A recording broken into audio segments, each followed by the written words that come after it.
그러면 첫 번째 순서로 주광덕 의원님께서 발표해 주시겠습니다.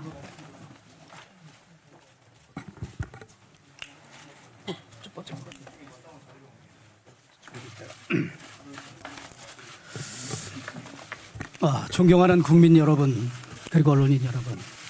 어제 조국 후보자가 이 자리에서 국민을 상대로 해명을 했습니다. 자신의 딸 영어를 잘했다. 그 말씀을 여러 번 반복하면서 그래서 문제가 된 논문의 제일 저자, 그 당시에 느슨한 기준으로는 등재할 만했다.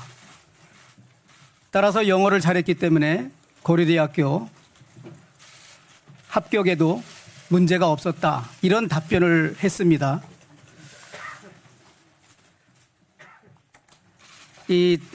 이렇게 여기 나와 있는 것처럼 논문의 지도 교수였던 장 교수도 연구 성과, 실험 성과를 영어로 정리하는 데 큰 기여를 했다고 장 교수가 평가했다. 실험 결과를 영어로 기재하는 데 매우 열심히 해서 등등 말씀을 하셨습니다.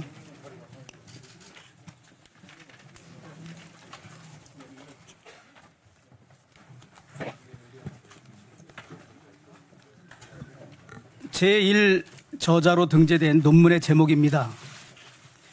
출산 전후 허혈성 저산소 뇌병증에서 혈관 내피 산화질소 합성 효소 유전자의 다형성이라는 논문입니다.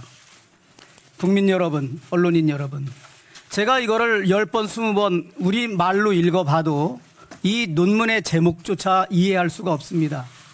제가 오늘 국무위원들이 모여있는 예산결산회의장에서 이 논문의 제목을 이해하는 분이 누가 있냐, 아무도 대답하지 못했습니다.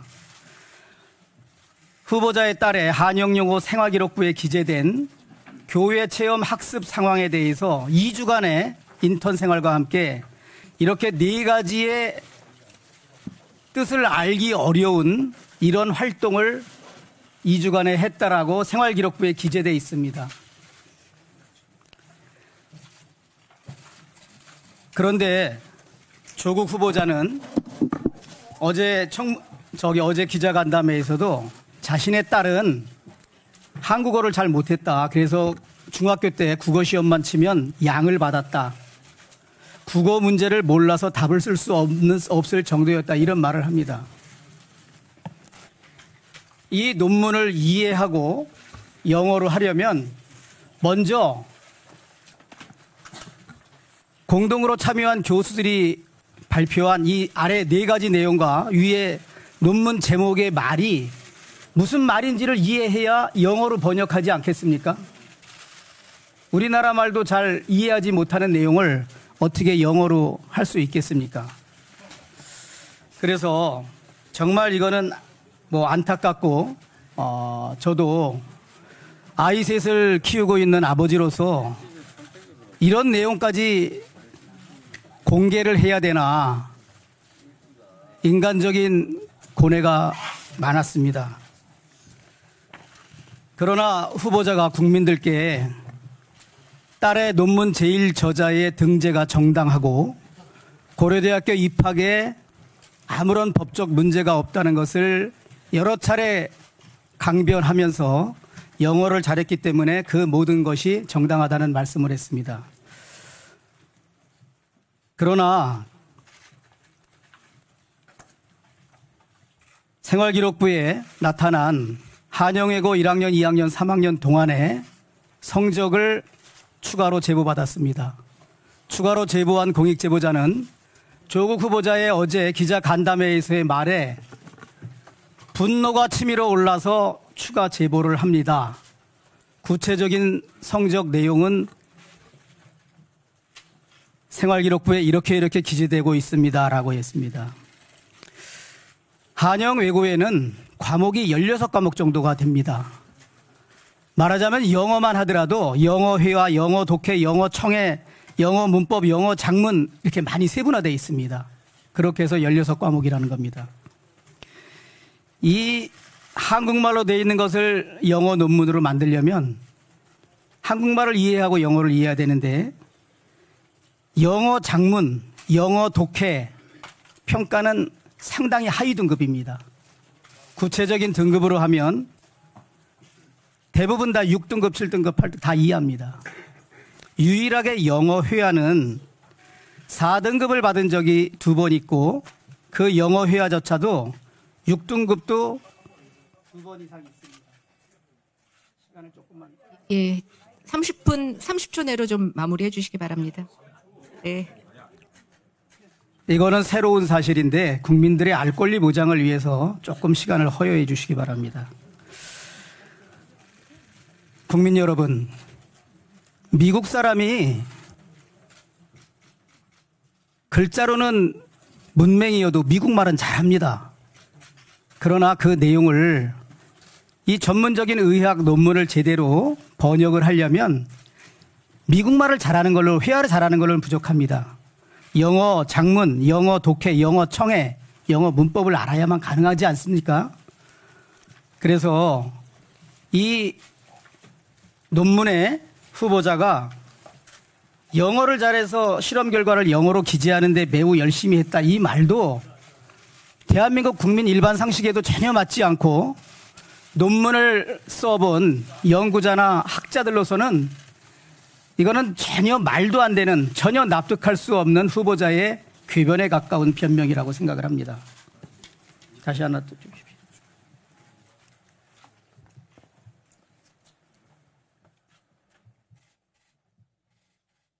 우리 의사협회에서 장영표 교수 논문 철회할 걸 요구하면서 고등학교 신분으로 제1저자에 해당하는 기여했을 가능성은 전혀 없다고 하고, 이 대한의사협회의 전문성 있는 판단에 의하면 자격을 전혀 갖추지 못했다는 것은 논란의 여지가 전혀 없는 일이다, 이렇게 말하고 있습니다.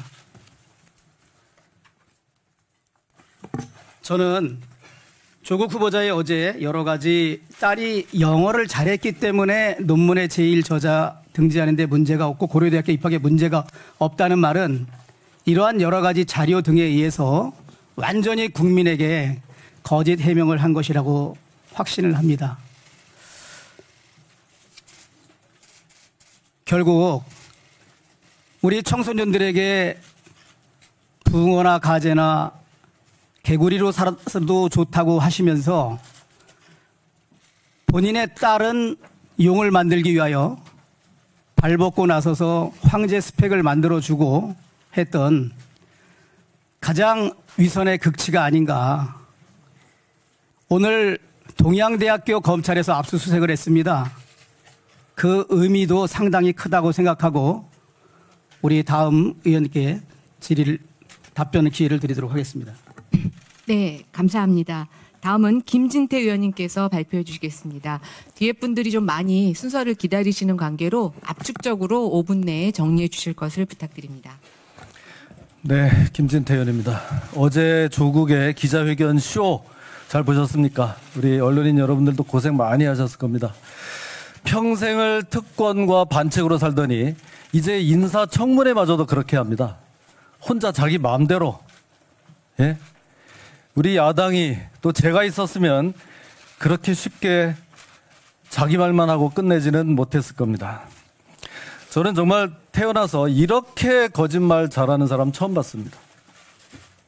리플리 증후군이라는 게 있습니다. 자기가 거짓말을 하고도 이게 거짓말인지가 분간이 안 될 정도의 이젠 그런 수준에 정말 이른 것 같습니다. 본인은 이렇게 얘기를 합니다. 만신창이가 됐다. 그렇지만 끝까지 가보겠다. 우리는 이런 만신창이 법무부 장관 원하지 않습니다. 남을 개혁해야 될 사람이 만신창이인 상태면 남을 개혁하기는커녕 자기 살아날 궁리부터 하지 않겠습니까? 논문이 지금 문제인데요. 어제 이렇게 얘기를 했습니다. 논문이 지금의 기준에서 봤을 때는 조금 이상하지만 당시는 이게 조금 느슨했다, 이렇게 얘기를 하는데요. 이게 당시 기준입니다. 당시 과기부 훈령 연구윤리 지침이 2007년부터 시행 중입니다. 2007년. 그런데 이 논문은 2008년에 작성 제출이 되기 때문에 이미 이런 지침이 다 시행 중인데 지금 무슨 소리냐.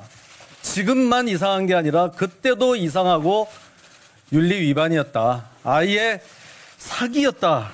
이런 얘기입니다. 다 아시는 황우석 사건이 2005년입니다. 그때도 이미 우리 사회의 분위기는 논문에 대해서 굉장히 엄격함을 요구하는 그런 상황이었습니다. 또 하나, 자꾸 번역을 잘했다. 우리 아이가 놀랍도록 번역을 잘했다. 이렇게 얘기하는데요. 미안하지만 번역은 아무리 잘해도 저자가 될 수는 없는 겁니다. 제1 저자는 고사하고 제3, 제4, 제5 저자도 될 수 없는 겁니다. 번역한 사람이 저자가 된다 그러면은 번역사는 수십 편의 논문의 공저자가 될 겁니다. 있을 수 없는 일입니다. 장학금 이야기 좀 하겠습니다. 성적 최하위권 학생이 4년 동안 매 학기 무려 8번의 장학금을 받았습니다. 거의 세계 신기록감입니다. 이런 거 들어보셨습니까?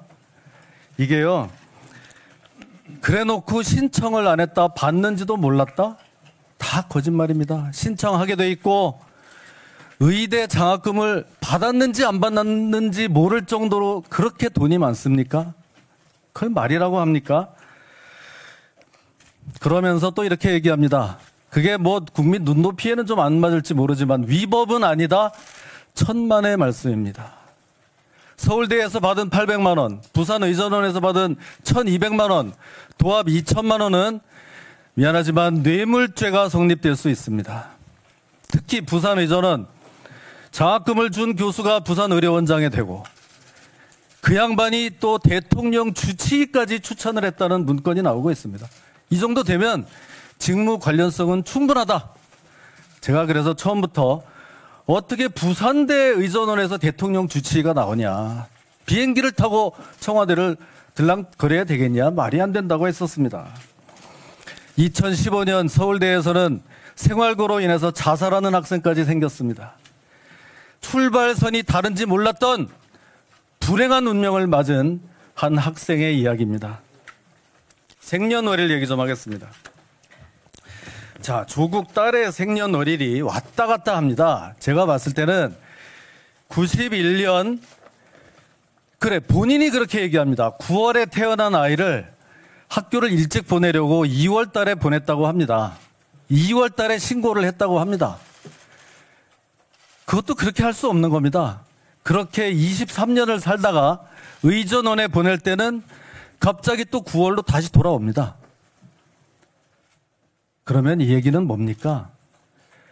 아이의 생년월일을 가지고 장난을 치고 있는 겁니다. 예? 이 아이는 태어날 때부터 입시를 위한 기획으로 태어나게 된 겁니다. 처음에는 학교를 일찍 보내려고 또 앞으로 땡기고, 나중엔 의전원에 들어가려고 뒤로 또 땡기고. 그런데 완전 범죄는 없습니다. 이렇게 되면 병원에 출생증명서가 2개가 발급됐다는 얘기입니다. 그랬더니 병원은 밝힐 수가 없다. 어제 느닷없이 아이의 할아버지가 이걸 신고했다고 합니다. 그러면 누가 신고했는지만 밝히면 됩니다. 호적부를 보면 여기에 다 신고인이 나오게 돼 있습니다. 이것만 제출하면 모든 논란은 끝입니다. 오늘 중으로 이 아이의 호적부, 기본증명서 이것만 제출을 하면 됩니다. 또 아이가 밤늦게 기자들이 찾아와서 불안에 떨고 있다고 얘기했습니다. 저는 그것도 믿을 수가 없습니다. 그런데 본인은 정작 국정원 여직원, 아이와 똑같은 28살 이 어린 여자가 그 사는 오피스텔 호수까지 공개를 했었습니다. 이런 이중 기준이 어디 있겠습니까? 이런 사람은 법무부 장관이 될 자격이 없다고 생각합니다. 마치겠습니다. 네, 감사합니다. 다음은 곽상도 의원님 발표해 주시기 바랍니다.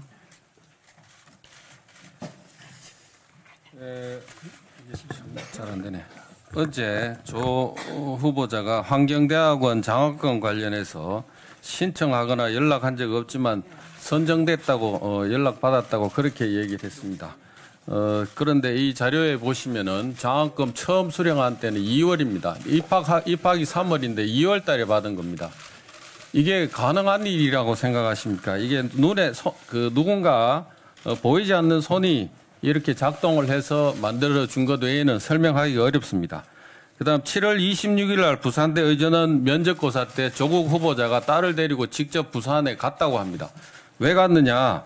누구 자식인지 부산대 면접 교수들에게 알려야 되기 때문에 직접 간 거 아니겠습니까? 그리고 8월 달에 다시 장학금을 또 학기 시작 전에 수령을 합니다. 반납 여부를 어제 얘기를 했습니다만 뭐 보통 통상은 보면은 그 휴학하면 휴학한 이후에 곧바로 그 반납하는 경우가 있다고 합니다. 그런데 반납하려고 했으면 그때 했어야지. 지금이 2014년, 2019년 5년 지났습니다. 그 반납하려고 신용은 했다 하는 이런 얘기로 면피할 수 있는 일은 아니라고 생각합니다. 그다음 9월 30일 날 부산대 의전원의 최종 합격자 발표가 납니다. 그러니까 그 다음 날 서울대 환경대학원에는 휴학 신청을 했습니다. 이게 10월 1일자 그 조 후보자 자녀의 그 휴학 신청서입니다. 10월 1일자 휴학 신청서입니다. 이 휴학 신청을 하자고 하면은 진단서라든가 필요한 서류를 첨부하지 않으면은 휴학 신청이 접수가 불가능합니다. 그런데 당시 제출했다는 진단서에 대해서 저희들이 자료 요청을 하니까 제출된 진단서가 이런 내용입니다. 이 어느 대학병원에서 했는지, 병명이 뭔지, 며칠날 발행했는지, 진단 의사는 누군지 아무것도 나와 있지 않은 이런 진단서를 저희들한테 자료라고 보내주고 있습니다. 왜 이렇게 하겠습니까? 부산대 의전원에 합격한 후보자의 딸이 부산대 의전원을 다녀야 됩니다. 그러면 이 진단서는 병명이 허위 아니겠습니까? 허위 진단서를 발행했기 때문에 이 병원에서는 이 진단서, 연번호, 뭐 관련되는 병명, 그 진단 기간, 뭐 그 어떤 자료도 지금 그 백지인 상태로 저희들한테 자료를 보내고 있습니다. 언제 발행했냐고 물으니까 10월 1일은 아니고 뭐 그 뒤인 것처럼 뭐 얘기를 했다고 합니다. 그러면 이게 어떻게 그 휴학 신청할 때 같은 시간에 이 자료를 첨부해서 낼 수 있느냐고 물었더니 그럴 수도 있지 않냐고 합니다. 이것도 또 보이지 않는 손이 이 뒤에 작동하고 있는 것입니다. 우리 국민들, 일반인들한테는 한 번도 불가능한 보이지 않는 손이 조국 후보자에게만 가면은 이렇게 많이 작동합니다. 벌써 우리 환경대학원에만 벌써 3차례 보이지 않는 손이 작동을 하고 있습니다. 이 허위 그 진단서 작성한 의사가 누군지 알려주질 않습니다.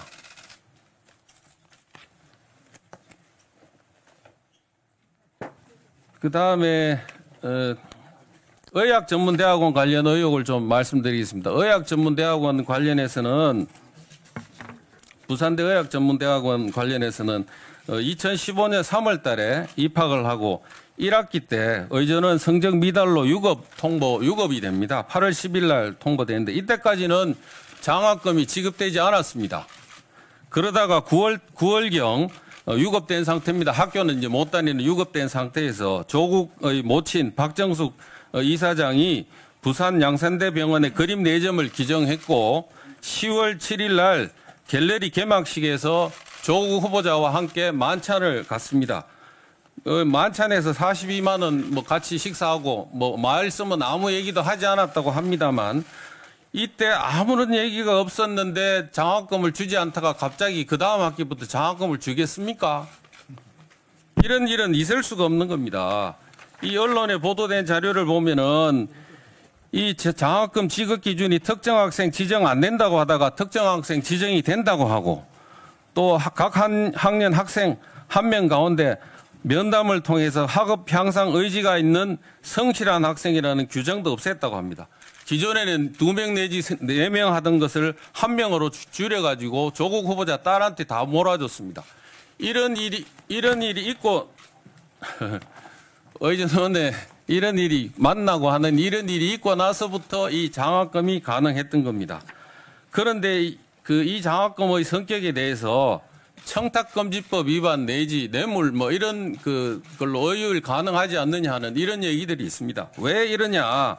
여기 자세히 보시면은 장학금 2019년도 1월 달에 노환중 부산대 부산 의료원장이 부산대 병원장에 응모를 합니다. 1월 달에 2019년 1월 달에 9일 날 임시사회에서 탈락합니다. 왜 탈락했느냐? 부산 지역의 본원하고 분원 사이에 무슨 알력 관계가 있어서 탈락을 했다고 하는데 이 당시 부산 지역에서 나오는 말은 이순위 안에까지만 노환중 병원장이 들어가면은 서울 가면은 당연히 된다고 그렇게 소문이 나 있었다는 겁니다. 자, 강대환 대통령 주치 임명했습니다. 대통령 주치 선정에 누가 관여했습니까? 노환중 씨가 본인이 스스로 관여했다고 했지 않습니까? 그러면은 이 장학금 주고 난 뒤에 여러 가지 관련돼 있는 이 내용들이 전부 대가 관계에 있는 그런 내용들입니다. 그래서 부산의료원에 대한 압수수색도 검찰이 부산시장 사무실까지 지금 압수수색을 했지 않습니까?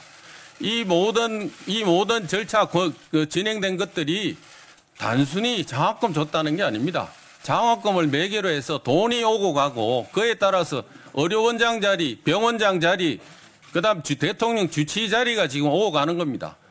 부산에서 이순위 안에만 들어가면 서울 올라가면은 당연히 된다는 얘기는 무슨 의미겠습니까? 누가 이 뒤를 봐주고 있는 거겠습니까?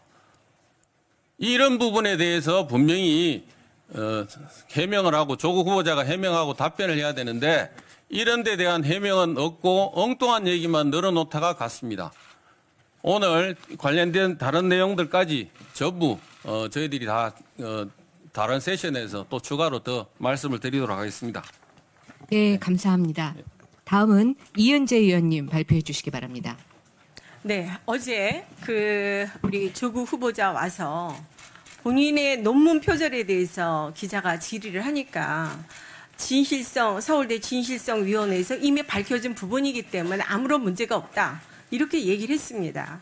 우선 박사 논문 표절은 어떤 표절을 했느냐 하면 본인이 참고를 어떤 논문을 했냐면 제2저자가 쓴 것을 보고 썼는데 그것을 마치 제1저자가 쓴 것처럼 그것을 했습니다. 근데 그것은 서울대에서 자기가 어떤 것이 논문 표절이라 하는 강의를 하게 됩니다. 한번 영상 잠깐 보여주세요. 제가 이제 맨 처음에 저는 이제 92년에 지방대학 교수 전임 강사로도 교수 생활을 시작했는데 제가 92년에 지방대학에 내려가게 되니까 그때 저희 지도 교수님께서 저를 불러서 하시는 말씀이 있었습니다. 뭐냐 하면 저보고 제가 풋내기 교수였던 거죠. 저보고 하셨던 말씀이 교수가 65세까지 살아가는 데 있어서 남자 교수를 얘기했습니다. 남자 교수가 65세까지 무사히 경력퇴임 하려면 두 가지만 조심하면 된다고 그러시더라고요. 그래서 그랬더니 하나는 성동이고 두 번째는 표절이. 네. 그 다음에 이처럼 자기가 박사 논문의 표절을 어떻게 했는지를 반대로 강의를 하게 됩니다. 그 다음에 두 번째는 2011년에 형사법 연구에 한국어로 우리 국문으로 논문을 쓰게 됩니다. 근데 그것을 2014년에 똑같이 자기 논문에서 발췌해서 썼다. 이런 것이 전혀 표시도 되지 않은 채 어떻게 하냐면 이것을 전부 다 영문으로 바꿔서 UC 버클리에서 나오는 한국의 로에 대해서 다시 게재를 하게 됩니다. 이것은 분명히 자기가 2011년에 이러한 논문을 썼기 때문에 이 논문을 참조해서 논문을 쓴다. 이 내용이 꼭 들어가야 됩니다. 이것이 자기 표절이 안 되는 겁니다. 그러나 그런 내용 아무것도 없이 그냥 쭉 번역해서 내놨습니다. 이것은 분명하게 논문이 아니고 분명하게 표절이라고 우리가 볼 수가 있습니다. 그래서 어제 얘기한 부분에 대해서는 완전히 거짓이라는 것이 밝혀졌고요. 밖에 그 벽에 보면은 논문 표절한 원본과 표절한 부분을 전부 다 제가 붙여놨습니다. 그래서 그거를 보시면 아마 정말 표절인지 아닌지 아마 여기 계신 여러분들께서 분명히 저는 밝혀질 것이다. 저는 이렇게 보고 있습니다. 그다음에 이제 아까 그 주민등록 부분에 대해서는 아주 김진태 의원님께서 너무 설명을 잘하셔서 저는 그 부분에 대해서는 이제 생략을 하고요. 그다음에 아까 이제 주강덕 의원님이 그 한용외고에 다니면서 스펙 부분을 얘기를 했습니다. 가짜 스펙이 여러 개가 있습니다. 어떤 것이 예를 들어서 말씀을 드리냐면 그 국제 백신 연구소에서 인턴십을 하게 되는데 5박 6일 캠프를 합니다. 근데 우리 자녀들 영어 캠프 보내지 않습니까? 그게 인턴십입니까? 이거는 캠프로 끝나는 겁니다. 그런데 이것을 인턴십으로 표기를 해서 그 연구기관에 저희가 문의를 해보니 어떤 답변이 오느냐 하면 고교생 인턴은 뽑은 적이 없다. 그러면 이 스펙이 잘못된 건지 안 된 것인지 우리 분명 판단할 수 있는 거 아닙니까? 또 두 번째는 제네바에 역시 인권 인턴십을 가는데 그 제네바의 인권 인턴십을 보면 2009년에 그 2주 동안 제네바 현지에서 인권 관련 국제기구를 탐방하는 거예요. 그럼에도 불구하고 이것을 인턴십 한 것으로서 해서 역시 이 기관에도 저희가 문의를 해보니 여전까지 고교생 참여를 시켜본 적이 없다. 그렇게 답변합니다. 그러면 여기에 할 수 있었던 것은 부모의 영향력이 없어서는 도저히 참여도 할 수 없는 그런 것이었습니다. 그다음에 지금 문제가 되는 그 장영표 장 교수 아들과 문제가 되는 것이 바로 이 서울대 공익인권법센터 주관 국제학술회의에 행사 보조로 참여합니다. 장 교수 아들과 그 조국 후보자의 딸이. 그런데 행사 보조로 참석을 하고 그것이 뭐처럼 바뀌느냐? 이것이 인턴십으로 바뀝니다. 이게 행사 보조원이 인턴십입니까? 이것은 정말 국민들이 판단해야 할 그러한 일이라고 저는 보고 있습니다. 나중에 다시 또 말씀드리도록 하겠습니다. 네, 감사합니다. 다음은 박윤숙 의원님께서 발표해 주시겠습니다. 네, 박인숙 의원입니다. 저는 오늘 정치인 국회의원으로서 발언을 하는 것이 아니라 연구자, 의사, 제가 원래 선천성 심장병 전공이지만 신생아학 유전체 연구를 10년을 했습니다. 그래서 의사이자 연구자 입장에서 발언하는 것임을 참고하시기 바랍니다. 제가 그 조국 후보의 그 논문 관련 발언을 보면 너무나 무식하고 잘못된 인식과 정보에 의한 것이 너무 많고 가짜 뉴스들이 퍼지고 있어서 이를 바로잡아야 되겠다. 국민이 올바로 알아야 되겠다. 그런 생각으로 발언을 합니다. 이 사건은 황우석 사건의 버금가는 그만큼 우리나라의 역사, 의학 역사, 생물학 역사 발전에 아주 수치스러운 사건입니다. 저는 그래서 국회의원 직을 포함한 저희 모든 직을 걸고 조국 후보자의 딸의 논문이 지금 당장 학회지에서 철회돼야 된다고 주장합니다. 그리고 이 논문을 배경으로 고려대학에 입학했고 다시 그 배경으로 부산의전에 입학했다면 그것도 물론 수사를 해야 되겠지만 의전은 입학도 취소되어야 마땅하다고 주장하고 또한 이렇게 가짜 경력을 배경으로 성장한 사람은 의사가 되어서는 절대 안 된다고 저는 주장을 합니다. 일단 그 조국 후보의 무식하고 잘못된 궤변에 가까운 변명에 대해서 하나하나 지적을 하겠습니다. 그 당시에는 그랬다? 이렇게 우리나라 학계를 모욕하는 발언이 어디 있습니까? 그렇게 우리나라 무식한 나라 아닙니다. 연구윤리가 그렇게 허술한 적은 없었습니다. 물론 수십 년 전에는 그랬지만 근래 수십 년에 20, 30년에 관해서는 절대로 그렇게 폄하되는 발언을 써면 안 됩니다. 다음에 다른 분들이 많이 발언을 하셨기 때문에 영어 논문 작성에 기여했다. 이건 정말 말도 안 되는 일입니다. 영어를 잘한다고 영어 논문 씁니까? 그럼 소설가가 논문도 잘 쓰겠네요.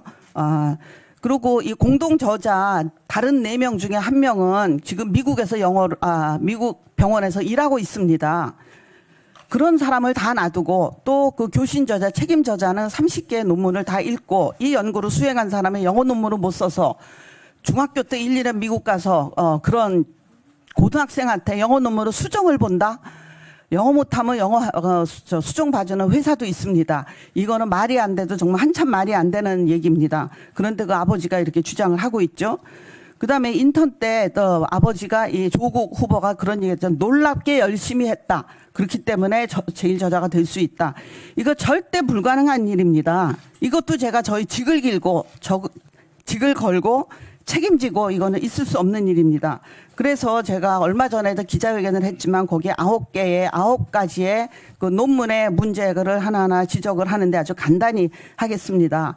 신생아 91명의 피를 뽑았죠. 그 피를 뽑을 때 하고 연구했을 때 하고 타이밍이 안 맞습니다. 이 사람이 여기 관여했을 리가 그 피를 뽑을 때는 11살이었습니다. 연구에 관여를 할 수가 없죠. 두 번째는 연구지단에서 연구비를 받았는데 연구비 받고 연구가 완료된 다음에 이 논문 작성에 참여를 했다고 합니다. 타이밍 보면은 불가능한 얘기죠. 또 고등학교 학생이 2주 참관하고 논문을 쓸 수 있는 그런 수준의 연구가 아닙니다.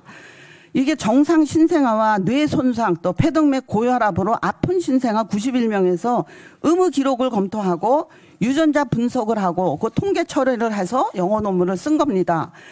이게 2주짜리 아까 지금 뭐 인턴이 아닌데 인턴이라는 말을 썼다고 하는데 이것도 마찬가지입니다. 저는 그냥 견학이라고 하겠습니다. 이런 학생이 왔다 갔다 하면은 논문에 실험하는데 굉장히 방해가 되고 오히려 실험에 걸림대를 두고 잘못 실험이 갈 수도 있거든요. 그래서 함부로 아무나 와서 그냥 구경하는 것도 굉장히 조심스러운데 참여를 했다? 말이 안 돼도 한참 안 됩니다. 유전자 분석 이거 그냥 뭐 기계에다 넣으면 나오는 게 아니에요. 뭐 비행기 자동 비행기 간다고 아무나 비행기 자동으로 틀어놓으면 비행기 가나요? 그냥 이것도 유전자 분석도 그냥 기계에다 넣으면 된다. 이렇게 폄하하는 사람들도 있습니다. 저 숙련된 연구원만 할 수 있는 일입니다. 통계청기도 마찬가지고요. 더군다나 평균 학점이 의존은 평균 학점 1.13인 학생이 2주 안에 이런 엄청난 일을 했다? 말이 안 됩니다. 영어 수정 아까 그 말씀을 했고요. 그다음에 이 논문에 허위 사실이 너무나 많습니다. 안 했는데 했다고 썼어요. 그러니까 연구윤리 위반, 허위 사실 기재. 또 박사가 없는데 박사가 있다 허위 사실 기재. 연구소 소속이라고 썼기 때문에 허위 사실 기재. 또 부모 동의서를 받았다고 썼는데 이것도 피를 뽑았을 때 하고 논문할 때하고 너무나 그 기간이 길기 때문에 그때 이 논문의 목적에 맞는 연구 동의서를 받았는지 굉장히 의심스럽습니다. 더군다나 연구비 받은 제목하고 이 논문 제목하고 다릅니다. 그런데 어떻게 여기에 맞는 부모 동의서를 받았겠어요? 부모 동의서를 받을 때는 아이한테서 못 받으니까 부모한테 주민등록증까지 확인을 하고 받는 거 굉장히 복잡합니다. 91명한테서 제대로 맞는 제목의 연기 동의서를 받았는지 굉장히 의심스럽습니다. 그래서 이 사건은 우리나라 학술지 수준을 추락시켜서 우리나라의 의학 및 생명공학 전문 학술지들이 SEI 국제 학술지로 등재되는데 앞으로 굉장히 나쁜 영향을 줄 것이고 이 SEI 등재되는 게 왜 중요하냐? 너무너무 중요합니다. 학문 발전은 물론 국익에도 직결되는 일이기 때문이다.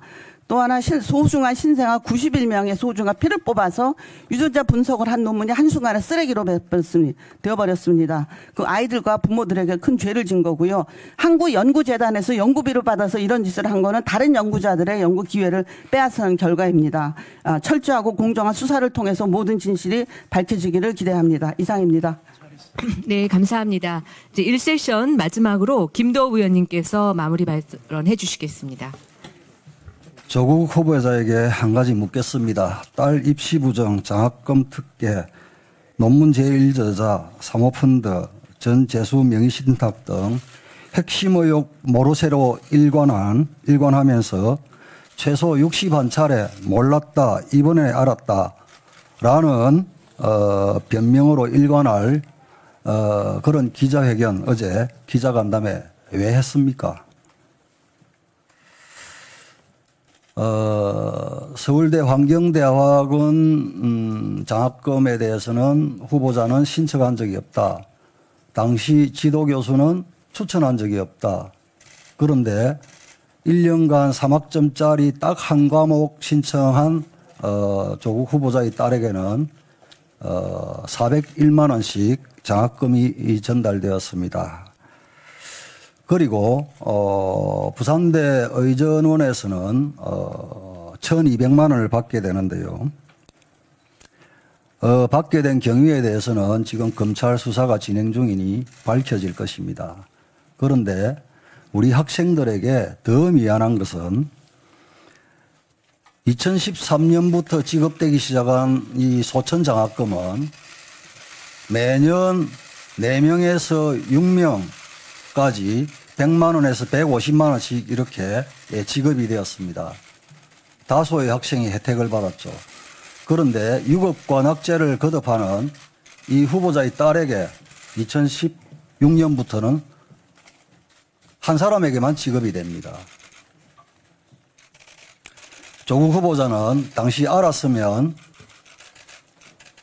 받지 않았을 것이다 라고 하는데 글쎄요, 몰랐다면 어떻게 될까요? 논문 제1저자 관련해서 어제 조국 후보자는 제1저자를 누구로 할지 판단 기준이 엄격하지 못했던 것 같아. 아니면 그 당시 학문윤리 기준이 모호하고 엄격하지 못했기 때문이라고 생각한다. 저는 이것은 명백한 거짓말이라고 생각합니다. 2008년은 황우석 사태로 1월 31일 대한의학학술지 편집인 협의회에서 의학 논문 출판윤리 가이드라인을 발간합니다. 이것이 출판윤리 가이드라인입니다. 조국 후보의 딸 논문을 제출한 시기는 2008년 12월로서 이 가이드라인이 적용 대상입니다. 여기에는 저자를 출판하는 논문의 연구에 실제적인 지적 공헌을 한 사람으로 규정하고 있습니다. 또 저자와 다른 공헌자와는 차별화가 되어야 한다고 강조하고 있습니다. 문제는 여기에 있습니다. 조국 후보자가 그 당시 학문윤리 기준이 모호하고 엄격하지 못했기 때문이다 라고 답변한 것이 명백한 거짓말이라고 제가 단정을 하는 것은 조 후보자는 2008년 서울대에서 진리탐구와 학문윤리라는 강의를 맡게 됩니다. 첫 강의입니다. 이것은 당시 서울대는 황우석 전 교수의 연구조작 사건을 계기로 연구윤리를 강화하겠다는 차원에서 이 수업을 개설합니다. 이때 조국 후보자가 서울 법대생들을 대상으로 이 수업에서 연구윤리를 강조하죠. 그 시점에 딸은 한영외고 2학년으로서 이 논문의 제1저자로 등재가 됩니다. 따라서 그 당시 학문윤리 기준이 모호했다라고 한 답변은 명백한 거짓이라고 저는 확정적으로 말씀을 드립니다.